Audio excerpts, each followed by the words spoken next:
หรือว่าเจ้าเสียอ้างแต่ว่าเฮ็ดดีแล้วบ่มีใครกวดสอบได้เด้แม่นบ่เจน้อมเฮ็ดดีบ่สามารถที่จะไปกวดสอบได้แม่นบ่ใช้อภิสิทธิ์ความเฮ็ดดีนี่บ่สนกับกฎหมายแม่นบ่พวก FC เจน้อมพวกสมองซีกเดียวพวกสู้คิดได้อยู่บ่นี่มันคือระบบของบ้านเมืองพวกสู้จื้อไว้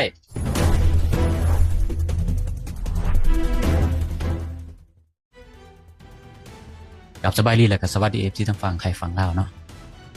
มื้อนี้แอดมินสีมาเนาะสรุปเรื่องของเจน้อมแล้วก็อยากฝากถึงเนาะคนลาวกลุ่มนึงเนาะซึ่งเนาะเป็น FC ของเจน้อมนั่นแหละเนาะมื้อนี้ก็อยากมาเว้าเนาะมันค้างคาใจพี่น้องบ่เว้าบ่ได้เนาะมันต้องเว้าให้ฮู้เนาะว่ายังมีคนลาวบางกลุ่มเนี่ยคนลาวส่วนหนึ่งเนี่ยมันยังเห็นผิดเป็นถูกว่าซั่นซะแง่บ่ออกระหว่างความคิดดีกับความคิดง่ายมันเป็นแนวใดแง่บ่ออกเนาะสำหรับ FC ของเจน้อมนี่นะเนาะอาจสิมองว่าโอ้ยเจน้อมเฮ็ดดีเจน้อมนี่เฮ็ดดีหลายว่าซั่นได้ซอยสังคมคันบ่มีเจน้อมเนี่ยให้สิซอย2คน2ครอบครัวนี่รู้สึกว่าฟังแล้วมีเหตุผลนะนะมีเหตุผลมันบ่พี่น้องสบายดีเด้อพี่น้อง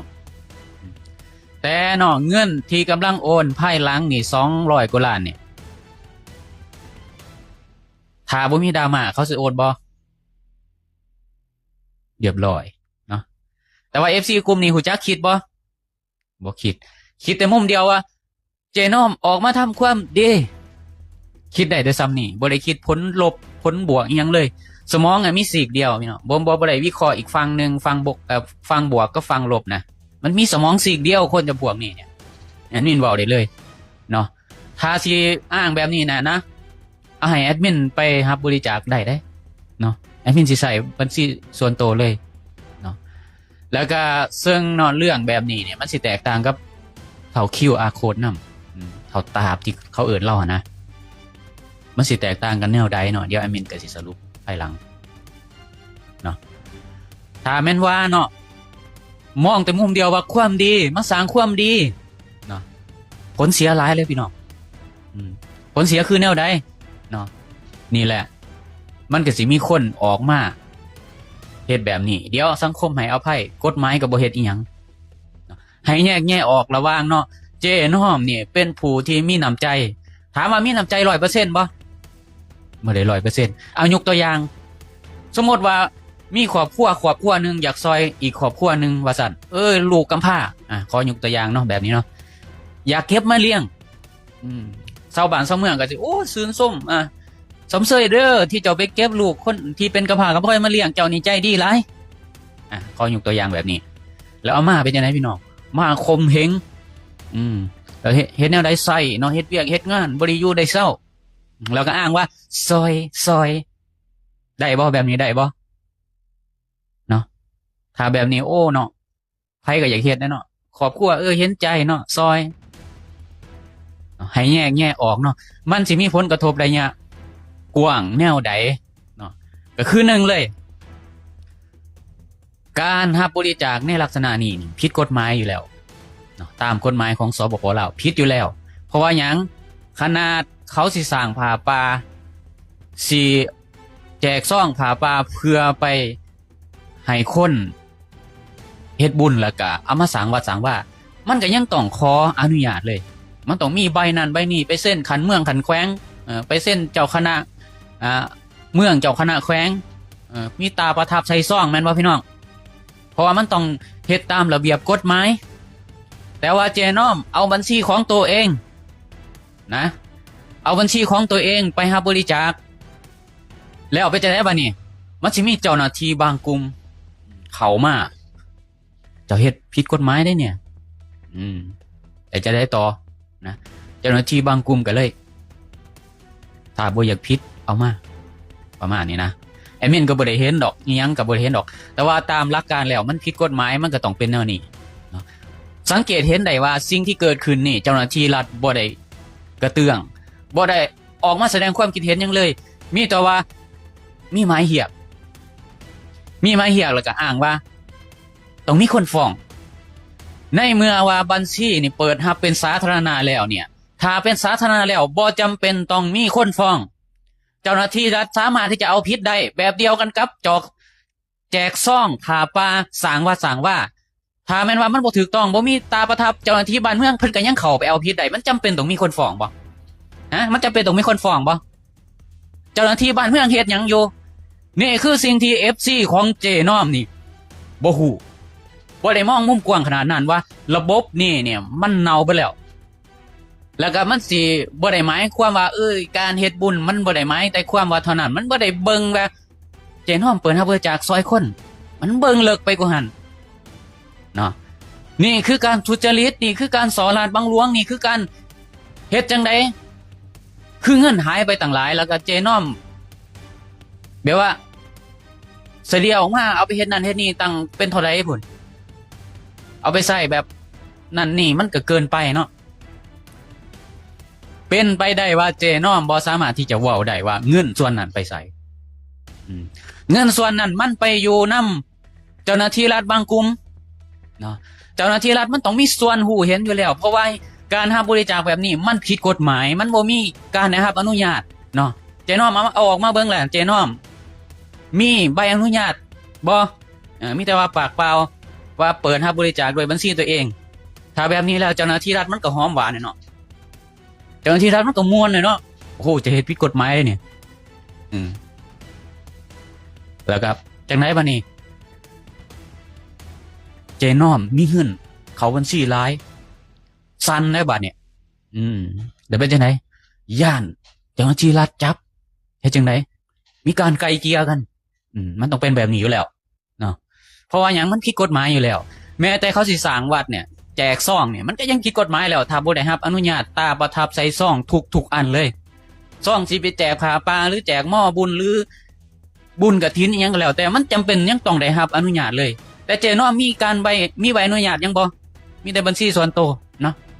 เพราะฉะนั้นแล้วพวก FC ของเจน้อมนี่ยังคิดกว้างกว่าหันบ่ได้เนาะมีแต่ว่าใจบุญเนาะแบบนี้ไผเฮ็ดได้ใจบุญแบบนี้เรื่องบุญน่ะต่างหากถ้าเฮ็ดดีโอเคถ้าบ่มีการอมเงินถ้าบ่มีเจ้าหน้าที่รัฐเขาไปมีส่วนเกี่ยวข้องแล้วก็เฮ็ดให้เงินบริจาคของประชาชนนี่หายไปเกือบ1ตื้อเลย700ล้านเนี่ยมันบ่แม่นน้อยๆเลยเกือบตื้อนึงพุ่นเด้แล้วซอยเจ้าของผู้ที่เขาสูญเสียแท้ๆนี่หรือว่าซอยผู้ที่ครอบครัวที่เขาประสบภัยแท้ๆนี่ซอยไปเท่าไหร่ล่ะอันนี้บ่ได้เกี่ยวกับภายหลังที่เกิดดราม่าแล้วไปโอนให้ถ้าบ่มีดราม่าก็สิบ่โอนพวกเจ้าคิดง่ายเกินไปพวกเจ้าเห็นน้ำตาออกมาขอโทษสิบ่เฮ็ดอีกแล้ว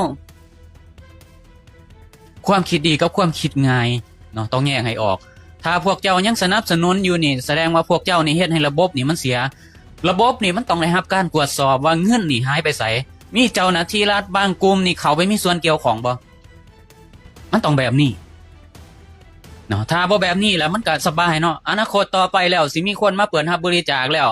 เวลามีคนขุดคุยขึ้นมาแล้วความจริงเปิดโปงแล้วก็สิขอโทษแล้วก็กฎหมายก็เฮ็ดหยังบ่ได้แบบนี้นี่ว่าพวกเจ้ามากบ่นะห่วยคันสั่นผู้ใดมีคนติดตามหลายๆนี่ห่วยม่วนแนวๆนี่เดี๋ยวสังคมมันจะสิมองว่าเฮานี่ทำความดีเนาะ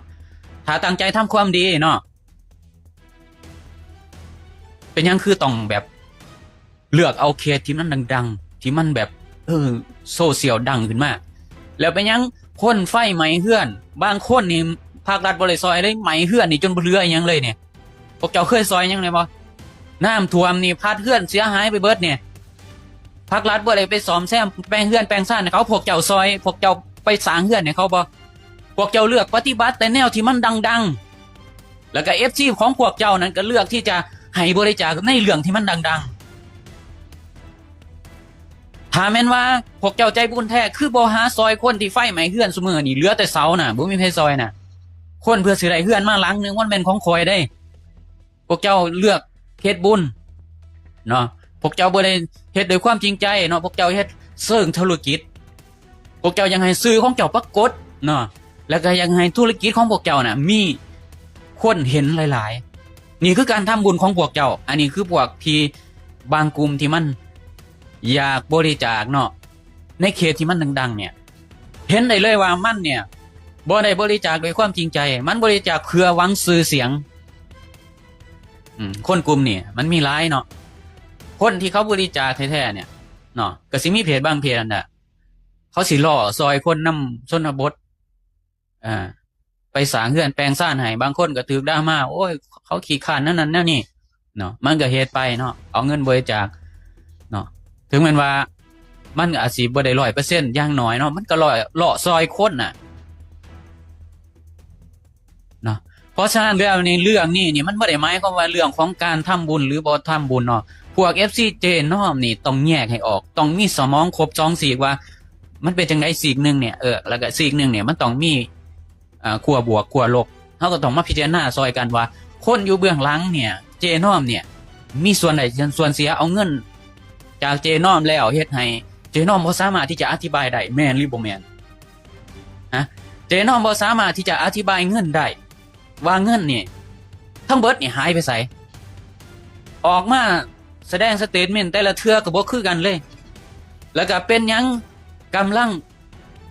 ออกมาโอนให้ผู้ประสบภัยของผู้ประสบภัยเพิ่มในภายหลังจากที่มีดราม่าเรื่องนี้ FC ของเจน้อมเนี่ยคิดได้บ่ถ้าบ่มีคนเข้ามาคุยเป็นจังได๋ม่วนแม่นบ่เงินเป็นหลายร้อยเป็นหลักร้อยล้านนี่ม่วนแม่นบ่เงินผู้รับบริจาคนี่เขาอยากซอยนี่ม่วนแม่นบ่เนาะเผลอๆนี่ห่วยเนาะเงินนี่สามารถที่จะเฮ็ดสร้างเรือนใหม่ให้2ครอบครัวนี่แบบระดับเป็นเรือนบิดาอะไรเลยได้เรือนบิดานี่เฮ็ดได้เลยน่ะถ้ามันว่าเอาเงินบริจาคที่จะส่งให้เขาแบบแท้ๆเลยมันเกือบ1ตื้อ700กว่าล้านน่ะแต่ว่ามันน้อยบ่โอเคถามเรื่องอันนั้นเรื่องที่ว่ามีเปอร์เซ็นต์ในการซ่อมรถซ่อมร่างก็มันก็มีบ่มันก็สมควรได้บ่มันก็สมควรได้คือกันมันว่ามันบ่สมควรเนาะอย่างเช่นว่าเติมน้ำมันซื้อกับเขาวกับน้ำเลี้ยงผู้คนอันนี้ได้แต่ว่าสิเอาไปเฮ็ดแบบเป็นหลาย10ล้านเป็น100ล้านเนี่ยมันก็บ่แม่นนะแบบนี้อันนี้มันก็เกินไปเนาะซ้ำซื้อเขากินนี่นะซ้ำซื้ออาหารแบบเฮาไปซอยคนเนี่ยขึ้นภูขึ้นผาเนี่ยซื้อกินได้เนาะแล้วก็เรื่องของเท่าตาบบัดนี้มาเข้าเรื่องของเท่าตาบนำมันแตกต่างกับของเจน้อมคือแนวใดของเท่าตาบนี่พอสิเข้าใจได้เนาะว่าเรานี่เป็นในนามของมูลนิธิแล้วก็เงินที่จะหาบริจาคไปนั่นโอเคมันอาจสิเบิ่งแล้วมันบ่เหมาะสมเนาะที่แบบไปเข้มเอา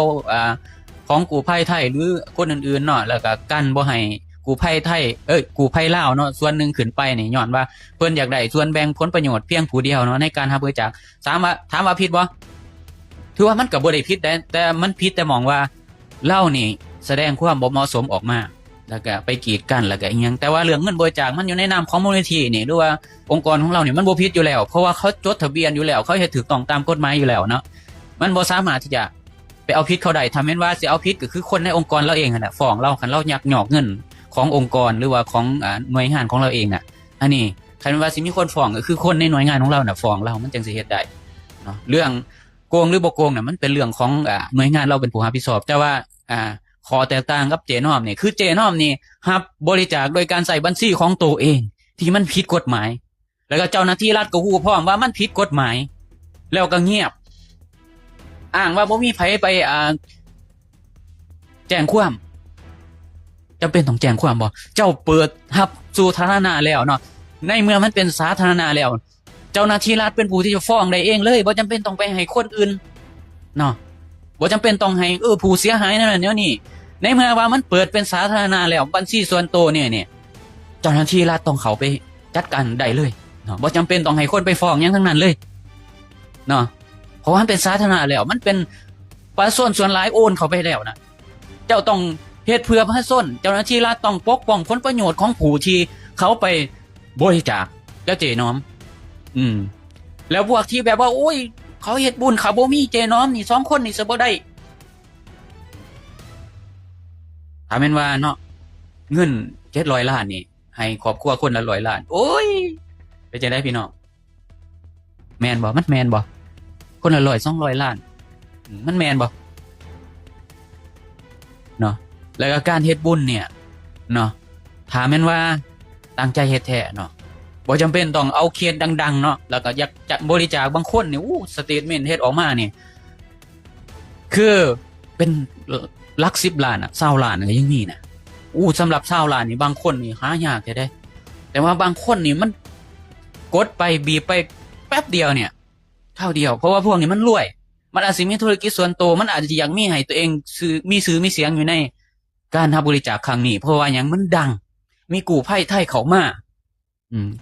แล้วก็การให้บริจาคครั้งนี้คือการสนับสนุน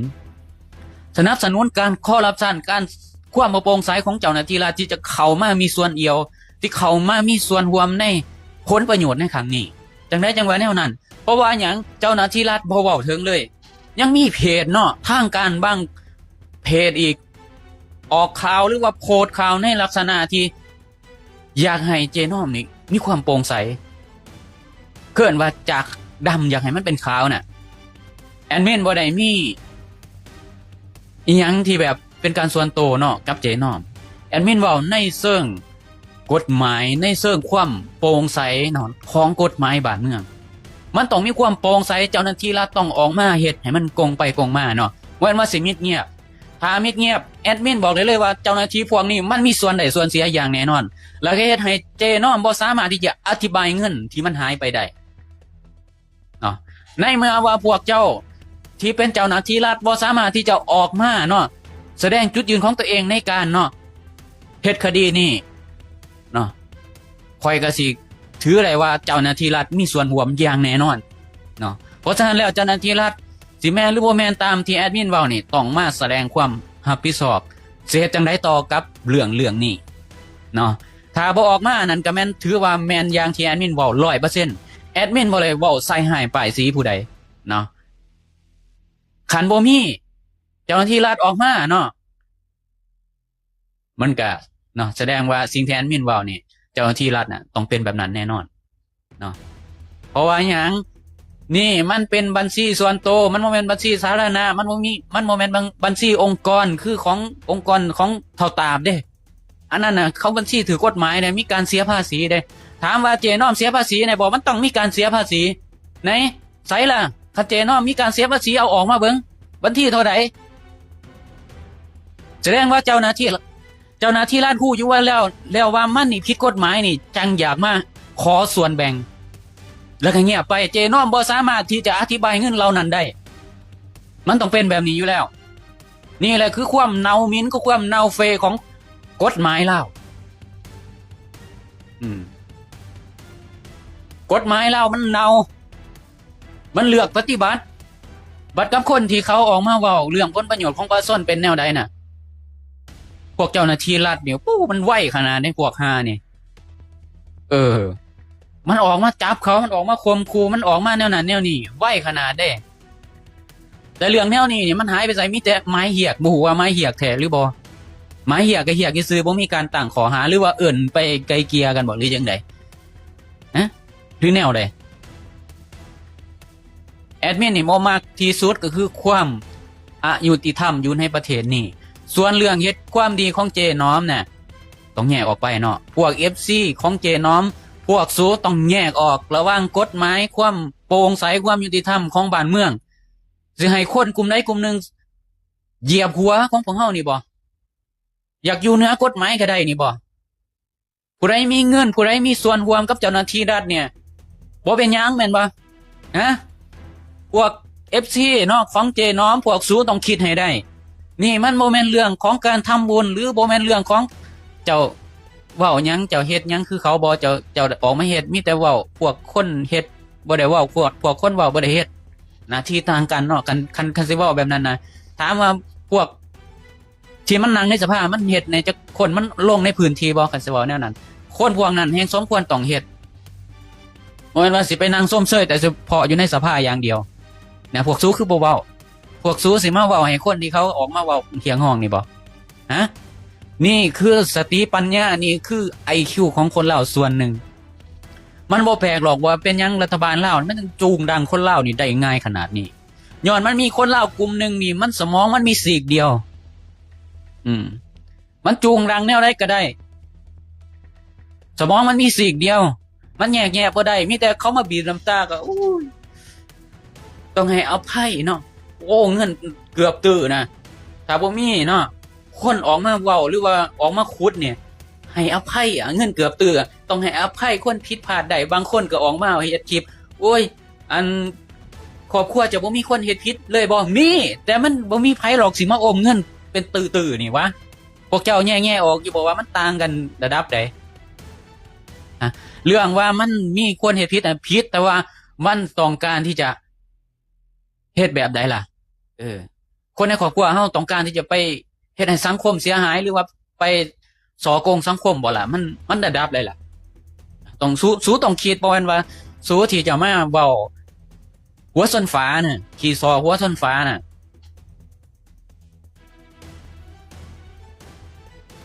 นี่มันเว้าเรื่องกฎหมายเจน้อมเฮ็ดผิดกฎหมายโดยการเปิดรับบริจาคส่วนตัวในนามส่วนตัวมันต้องมีการเสียภาษีมันต้องมีให้องค์กรของรัฐบาลนี่หน่วยงานของรัฐนี่เข้าไปตรวจสอบแต่ออกมาเฮ็ดบ่เฮ็ดอยู่หลังไม้พุ่นเป็นจังสิเป็นสิบ่เฮ็ดได้เฮ็ดให้เจน้อมนี่มีทั่วไปลงมีคนไปขุดคุยแล้วบ่สามารถที่จะอธิบายได้นี่แหละเฮ็ดแบบนี้แหละเนาะบ่แม่นว่าโอ้ยรับบริจาคหลายเลยได้เงินหลายเลยอยากไปขอส่วนแบ่งบ่ได้แนวนี้ต้องมีการเสียภาษีต้องมีการตรวจสอบเนาะมันต้องมีกฎหมายระบุอยู่แล้วแหละว่าคนที่เปิดรับบริจาคเนี่ยมันได้จักเปอร์เซ็นต์เพื่อสิเป็นส่วนต่างในการดำเนินการน่ะมันได้อยู่แม่นว่าบ่ได้เลยแต่มันก็สิหายไปเป็นหลักร้อยล้านนี่มันแม่นบ่ซื้อเขาซื้อน้ำกินจักมื้อเท่าใดก็ว่ามาคนในทีมงานมีจักคนน้ำมันเท่าใดเฮ็ดบินออกมาทีละมันสิฮอด100 ล้านบ่มันเฮ็ดได้แต่ซ้ำนี่แหละถ้าแม่นบ้านเนาะรถรถพังยางแตกก็พอโอเคอยู่แล้วมันจักเส้นแหละยางแตกเนาะล้อรถพัวน่ะมันเปลี่ยนจักเส้นก็เฮ็ดบินออกมาติ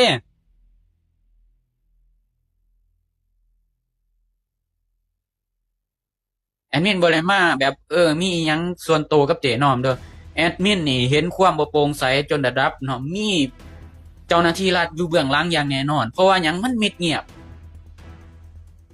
เจ้าหน้าที่รัฐมันมิดเงียบมันเอาหูกินฟ้านทั้งที่ว่าเจน้อมนี่เฮ็ดผิดกฎหมายเปิดรับบริจาคในนามส่วนตัวบ่มีการรับอนุญาตขนาดเขาเฮ็ดบุญนะสิแจกซองนี่วัดนั้นวัดนี้สิไปแจกซองเนี่ยมันก็จังได๋ครับอนุญาตให้มันถูกต้องตามกฎหมายมีตาประทับจากคณะเมืองคณะแขวงแม่นบ่นะแม่นแต่ยังว่าสิบ่แม่นแล้วเจน้อมมีใบอนุญาตบ่มีใบอนุญาตบ่อย่าสิเอาแต่ความว่าซอยสังคมเนี่ยมาเป็นข้ออ้างถ้าแบบนี้เนี่ยไผก็ซอยได้เบิดคนที่มีคนติดตามหลายๆน่ะมันบ่อึดเนาะอินฟลูเอนเซอร์ลาวน่ะฉันเขาก็เฮ็ดได้เบิดทุกคนที่สั่นเวลาถูกจับได้ขอโทษแล้วก็แล้วแม่นบ่เรื่องภายหลังเป็นจังได๋บ่สนแม่นบ่ระบบมันสิเป็นจังได๋กฎหมายมันสิเป็นจังได๋บ่สนแม่นบ่นะบ้านเมืองมันจิบหายก็คือคนพวกนี้ที่มันสนับสนุนนี่โอ้ยเจน้อมดีแนวนั้นแนวนี้พวกสูกำลังเฮ็ดให้กฎหมายนี่มันบ่มีประสิทธิภาพสูฟังไว้พวก FC เจน้อมพวกสูกำลังเฮ็ดให้กฎหมายนี่มันเหลื่อมล้ำพวกสูกำลังเฮ็ดให้กฎหมายบ้านเมืองนี่มันเน่าเฟะพวก FC เจน้อมพวกสูจงจำไว้พวกสูนี่เฮ็ดให้กฎหมายของประเทศลาวนี่มันเหลื่อมล้ำพวกสูจื้อไว้พวกสูอย่าสิคิดแต่ว่าโอ้ยเขาไม่เฮ็ดดีโอ้ยเฮ็ดดีก็เฮ็ดดีถ้ามันดีก็โอเคส้มเซยแต่เฮ็ดดีแล้วเนี่ยถ้ามันมีความโปร่งใสมันก็ต้องได้ออกมากวดสอบหรือว่าจะเสียอ้างแต่ว่าเฮ็ดดีแล้วบ่มีใครกวดสอบได้เด้แม่นบ่เจน้อมเฮ็ดดีบ่สามารถที่จะไปกวดสอบได้แม่นบ่ใส่อภิสิทธิ์ความเฮ็ดดีนี่บ่สนกับกฎหมายแม่นบ่พวก FC เจน้อมพวกสมองซีกเดียวพวกสูคิดได้อยู่บ่นี่มันคือระบบของบ้านเมืองพวกสูจื้อไว้โอเคขอฝากขอแชร์ไปให้มันพวกFC เจน้อมเนี่ยมีฮอดระดับอินฟลูเอนเซอร์บ่ได้เนี่ยมันบ่แม่นว่าคนธรรมดาเด้ระดับอินฟูมีคนติดตามหลายพอสมควรยังกล้าออกมาสนับสนุนกฎหมายให้มันเน่าแบบนี้เนาะในทางความรู้สึกมันแม่นพวกเจ้าบ่ได้สนับสนุนให้กฎหมายมันเน่าหรอกแต่ว่าพวกเจ้าสนับสนุนเฮ็ดให้บ่เกิดความโปร่งใสอยากพยายามสิมาดักไว้มาต้านไว้บ่ให้การตรวจสอบบ่ให้กฎหมายมันโปร่งใสบ่ให้มันมีประสิทธิภาพน่ะพวกเจ้าเข้าใจว่า พวกเจ้ากำลังเฮ็ดให้กฎหมายบ้านเมืองนี่มันเสียหายพวกเจ้าเข้าใจบ่มันบ่ได้หมายความว่าเฮ็ดดีหรือบ่เฮ็ดดีนั่นมันคนละประเด็นแล้วถ้าเฮ็ดดีก็ดีไปเนาะถ้ามันมีความโปร่งใสมันก็ต้องได้ตรวจสอบต้องอธิบายออกมาให้มันได้บ่แม่นว่าทั่วโลกแล้วโอนเงินคืนแล้วก็สิแล้วไปได้โอ้คันแล้วไปแนวนี้เอาบ่แอดมินสิเปิดรับบริจาคเอาบ่อะเอาบ่โอเคบ่สิเปิดรับบริจาคคือกันนี่เดี๋ยวถ้าสมมุติว่า500ล้านเนี่ยสิเอาไปเฮ็ดบุญจัก100ล้าน200ล้านที่เหลือเอาไว้ซื้อรถเอาไว้สร้างเรือนเอาบ่โอเคบ่ถ้าความดีมันสามารถที่จะหักล้างเรื่องกฎหมายได้ถ้ามันหักล้างเรื่องอื่นๆได้ถ้าแม่นว่าการรับบริจาคหรือการช่วยเหลือสังคมมันหักล้างความมันบ่โปร่งใสได้โอเคบ่แอดมินสิเฮ็ดโอเคบ่พวกสู้ก็บ่โอเคนะเพราะว่าพวกสู้น่ะมันสมองมันซีกเดียวน่ะมันแยกแยะบ่ได้พวกสู้น่ะมันเกินว่าบางคนมันมีอคติกับคนที่เขาอันนี้อยู่แล้วเนาะที่เขามากวดสอบอยู่แล้วนะมีอคติกับโจเซฟกับคนนั้นคนนี้อยู่แล้วที่เขาออกมาคุยนะมันบ่ได้สนได้ว่าความจริงเป็นแนวใดพวก5เนี่ยมันอคติไว้ก่อนโหลดพวก5นี่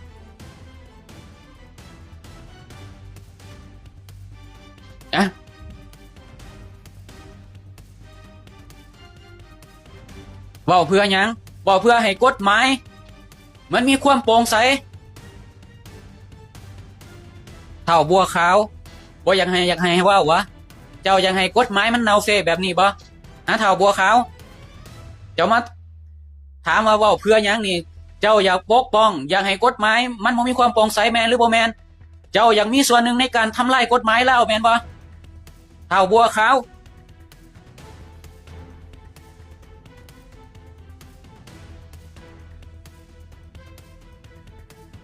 บุญมีนี่ก็คนหนึ่งเนี่ยพวกซูน่ะมันมีสมองสีกเดียวพวกซูจื้อไว้พวกซูบ่ได้สนระบบกฎหมายบ้านเมืองพวกซูมองแต่ข้างเดียวว่าเฮ็ดดีห่วยคันบ่แนวนั้นคนนี้มีติดตามคนที่ตามเวลานี่เฮ็ดดีได้เบิดแล้วแนวนั้นแม่นบ่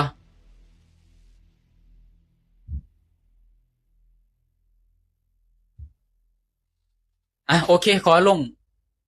จากไลฟ์สดนี่ก่อนเนาะจังได๋ก็ขอเนาะฝากเนาะถึง FC เจนหอมแล้วก็ฝากถึงเจ้าหน้าที่บ้านเมืองเนาะถ้ามันว่ามิดเงียบบ่ออกมาแสดงจุดยืนของตัวเองว่าเฮ็ดจังได๋นี่เจนหอมนี่เปิดรับบริจาคผิดกฎหมายเนี่ยสิดำเนินการแนวใดบ่มีใบอนุญาตเนาะเพราะว่าหยังเพราะว่าขนาดเนาะเขาสิสร้างวัดเขาแจกซองเขาก็ต้องได้รับใบอนุญาตซองแต่ละซองต้องได้จำตาประทับทุกซองต้องได้ไปขออนุญาตจากเมืองจากแขวงคณะเมืองคณะแขวงทุกซองเพราะฉะนั้นแล้วเนี่ยเป็นไปได้หรือบ่ว่าอยู่เบื้องหลังของการรับบริจาคนี่ต้องมีเจ้าหน้าที่รัฐมาขีดไถเนาะเพื่อเนาะให้เรื่องการรับบริจาคนี่มันไปโดยให้มันแบบไปได้ด้วยดีเนาะการรับบริจาคแบบผิดกฎหมายนี่ไปด้วยดีโอเคสำหรับมื้อนี้ขอมกขอบใจขอบบุญขอบคุณสำหรับ FC ทุกท่านที่ให้เกียรติเข้ามาติดตามฟังรับชมหรือกดไลค์กด Subscribe เนาะสำหรับนี้ขอกล่าวคำว่าสวัสดีครับสบายดี